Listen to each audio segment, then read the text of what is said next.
தந்தை மகன் தூய ஆவியின் பெயராலே ஆமென். ஜீசஸ் கிவ்ஸ் மினிஸ்ட்ரி இன்று ஆண்டவர் நமக்கு தரும் இறைவனம். வழங்குபவர் சகோதரர் அருள் கென்னடி.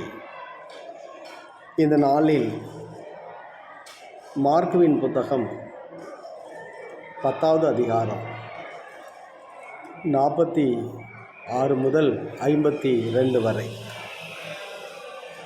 அங்கே ஒரு குருடன், பர்த்தலேமி என்ற ஒரு குருடன் அந்த வழியாக இயேசு கிறிஸ்து செல்லுகிறார் என்பதை அறிந்து அவரை நோக்கி கூப்பிடுவார். இதனால் வரைக்கும் அம்மா, அப்பா, உதவி செய்யுங்கள் என்று கூப்பிட்ட அந்த மனுஷன் இப்பொழுது இயேசு கிறிஸ்து அங்கே வருகிறார் என்று கேள்விப்பட்டவுடன் அற்புதமாக, தாவீதின் மகனே எங்களுக்கு இறங்கும் என்று அவன் கூப்பிடுகிறான்.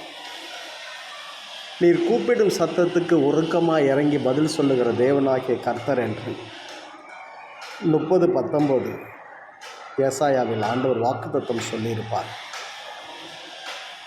அவர் அங்கே நடந்து போகும் பொழுது அந்த இடத்தில்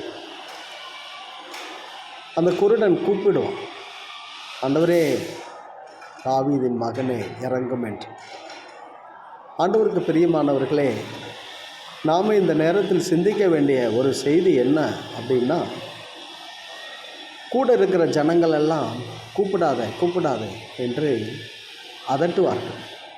பாருங்கள், நம்மளுடைய வாழ்க்கையிலும் அப்படித்தான்.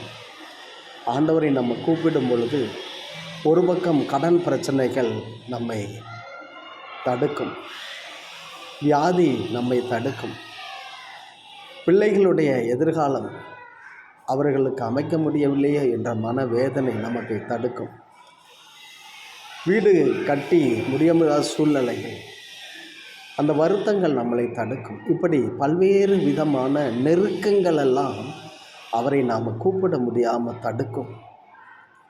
ஆனாலும் அவன் கூப்பிடுவான்.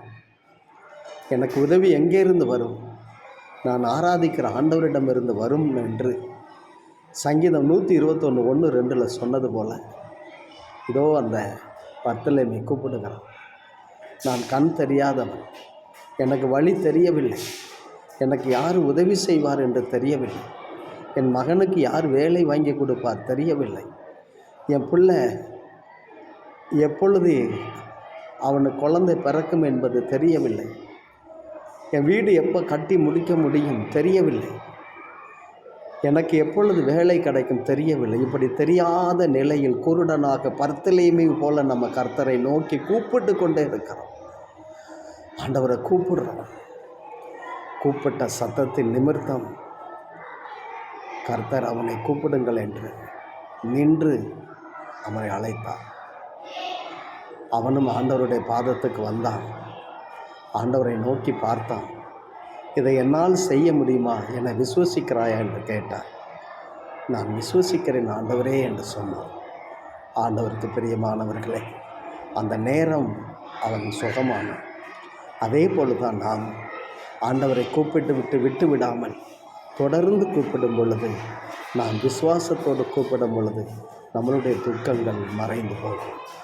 ஜெபிக்கலாமா? அரண்கோட்டைமான ஆண்டவரே, இந்த வார்த்தைகளை கேட்குற ஒவ்வொரு குடும்பத்திலும் நீரே ஆசீர்வாதத்தையும் அவர்களுடைய தேவைகளை சந்திக்கும்படி இயேசு கிறிஸ்து நாமத்தில் ஒப்பு கொடுத்து ஜெபம் கேட்கிறேன். ஜீவனுள்ள அன்பு தகப்பனே, ஆமென். Praise the lord. God bless you.